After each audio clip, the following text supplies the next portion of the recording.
Hello, my name is Ian, and we are coming off the back of an incredible comeback against Tottenham. Next, you would think there is a very simple game around the corner waiting for us, but no, it is Manchester City. Um, what can we say about that? Well, in total, we've played them 112 times in all competitions. We have won only 37 of them. We've drawn 17 and lost 58. So I wouldn't hold your breath waiting for a 6-0 trumping because I don't think that's coming. What I would say is our level of commitment to playing this year and staying in the game has been phenomenal, barring that start against Newcastle. But I think that was a little bit of a two-finger salute to the board from the players. Apart from that, we've been phenomenal. When we didn't start well against Tottenham, that first 16 minutes, I don't think Tottenham played phenomenally. I just think we weren't there. But after that, we say we were consistent. We come back better, and our performance built as we got later into the game. Come back with 3-3, and what a goal to seal it. Unfortunate that Fornals did miss that little header. Maybe we would have won. Maybe that would have changed the game. Tottenham would have tightened up a little bit. What I would say is, in my own opinion, we need to be a consistent approach. Yes, we have got Craig Dawson. We have got Benrahma come in. Both, well, one more of a fantastic signing than the other, but they're both now West Ham players, so we have to get behind them. Would I start them? Probably not. Craig Dawson, I feel, is going to be more of a backup player if one of our defenders gets injured. He's got a lot of experience. He's been around the game for a long time, but is he really starting material when we want to be pushing up the table? I would say probably not. Benrahma, on the other hand, yes, he is, but he's new. He's never played in the Premier League. Yes, he's bossed the Championship last year. But bringing him in for his first match against Manchester City, if he doesn't romp it, then surely that's going to knock his confidence somewhat. So for me, consistent approach, stick with that 5 at the back. Seems to be a formation that's working for us. Stick with Fornals out on the left, Bowen out on the right, Antonio through the middle. What we didn't see was Sebastian Haller on the bench against Tottenham. I don't know whether he is sick, whether he's injured. I'd not seen any news on that at all, just he wasn't included. For me, not the biggest loss. I don't rate him as a player. I think he's a bit lazy, to be fair. Got a bit more of a shot on him than Simone Zaza had, but Zaza had a work rate, so swings and roundabouts. Back to Manchester City, though. In our last time we got a point off of them was 9 games ago.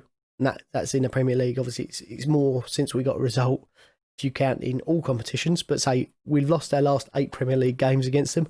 The one before that was a draw. So if we can come out with a point, I think 99% of West Ham fans will be happy with that, considering the squad that Man City have got. They haven't started well, no, but they've got to start their season somewhere, and hopefully it's not against us. So the thing that has impressed me a lot this year is the level of commitment from our players, not letting games die. We want to be in it. It's going to be a bit scrappy. There's going to have to be a few big tackles this week. There's going to have to be a little bit of luck, I think, on our part, and maybe some VAR controversy to help us get through. Man City do like a tactical foul, so hopefully that will swing in our favour. What we do need is we need to start quicker. I feel like 2 opening goals were Balwana's fault. He did make it up by scoring the opener for us. So, again, it's about being consistent. You could have hoiked him off at that point, but then he wouldn't have been there to score. We have got Diop back. I do prefer Diop. I think he's a little bit quicker, a little bit better in the air. But overall, Balwana hasn't been terrible. I may take his rank down from general to maybe private, but that's personal opinion. Who's a danger to us? Sergio Aguero's back. He's been told that he needs to earn a contract at Manchester City, so he needs to score goals. He was my odds-on favourite at the beginning of the season to be top scorer in the league.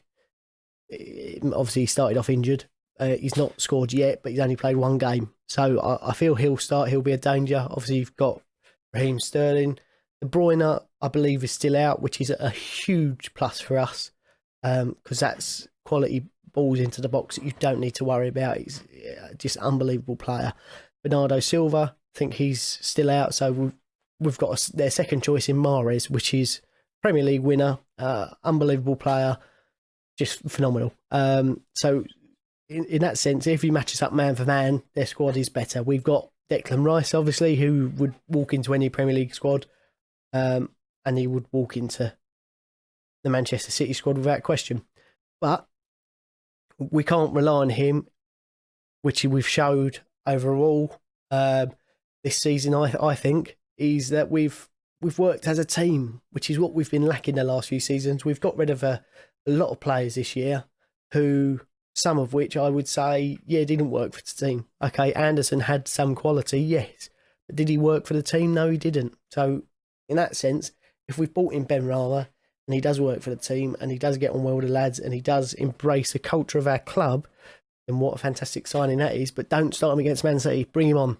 Bring him on as an impact sub when everyone's slowing down a bit. The game's been going on for a while. Everyone's getting a bit tired. Bring him on. That impact, curling the ball, curling it into the top right corner beyond Ederson. What a fantastic introduction that would be. So I'm hoping we do come out with a point. I think that's the best we can hope for. Manchester City, they've got some defenders who are still finding their feet in the Premier League and in that team. I mean, Nathan Aké's been around. Ruben Diaz hasn't been around in the Premier League. But say hopefully we can exploit that a little bit with the power of Antonio driving forward, creativity of that midfielder, Souček coming in with those big headers. As Mourinho put it quite rightly, David Moyes has found his new Fellaini. I'm quite happy with that. Fellaini was phenomenal under David Moyes at Everton. If Souček can recreate that form, they're fantastic. What a player. I don't really know what else to add to that. We are getting better. We are getting results in the right direction. We just need to be, consistent with it, keep up that level of performance, and we will be up at the right end of the table at the end of the season. Until then, I've been Ian. Make sure you're subscribed to Hammers Polls as well as FDT TV. Come on, you Irons. Hi, Sarah Messenger here, big Man City fan, and delighted to be giving you a view on the game this weekend between City and West Ham. Always a bit of a loving goes on between City and West Ham fans. Goes back for years and probably culminated in the fact that we let you borrow Pablo Zabaleta for a while and you did a good job. You looked after him. I think he loves you, not quite as much as he loves us, but he does love you. And big shout out to Pablo, now he's retired from football. We all love you. So game this weekend, always a good game for West Ham. We've had some good results at your place recently. I'm not sure we'll get another 5-0 this year, but always a treat to go and watch a game at the London Stadium. Shame we won't be there this weekend, but let's hope we get a decent game. From a City perspective, we've still got a few injuries. We've not had the best of starts in terms of injuries, and it's still not quite clear whether we'll have Laporte back for Saturday, whether King Kev will be back, and there's certainly a few that will be missing, but it's not quite as bad as it was at the beginning of the season. And actually Laporte's an interesting one, because this time last season, if we'd had Laporte missing, I can tell you there'd be quite a few City fans reaching for either their fingernails or a bottle of something substantial to get them through the game. That's changed a bit because our new signing Ruben Diaz alongside Nathan Aké have made a great start to the season, playing really well, and so some of the palpitations we have about our defence, I wouldn't say they've disappeared completely, but they're not as great as they were last year. So if Laporte's back, we'll be happy, but it's not a disaster if he's not. King Kev, of course, is more of a miss. We did pretty well on Sunday against or Saturday even against Arsenal, but he's such a quality player. He really is a world-class player, and we will miss him if he's not available for this Saturday.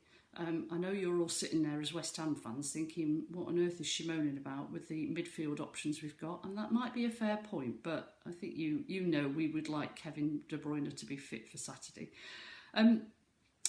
But other than that, hopefully we will have a pretty full squad to choose from.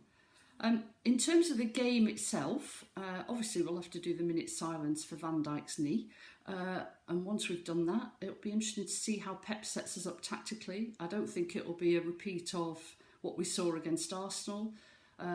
If Laporte's fit, it's possible we might play a back four with Ake moving to left back. Otherwise, he might stick with the similar kind of defensive format that he played against Arsenal. Sergio's back, which of course is great news. And I suspect we might see Ferran Torres either play the whole game or certainly make an appearance from the bench. City fans are excited about him. We haven't seen much of him yet. He played well in the Carabao Cup and got a good goal. So it'd be nice to see him playing in a league game.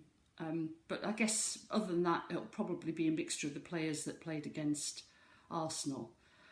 Score predictions now. As I said to you earlier, I'm pretty sure it won't be another 5-0. And you coming on the back of a great result and talking about the loving between City and West Ham fans, I can guarantee there were quite a few City fans cheering Lanzini's goal on Sunday with probably almost the same vigour as you were. Partly because, as I say, we love West Ham, and partly because you took a point off Spurs. But that was a really good game and probably very good for your confidence. We've had a good result against Arsenal. Really difficult to see which West Ham we're going to get. You've been great in some games and, let's be frank, woeful in others.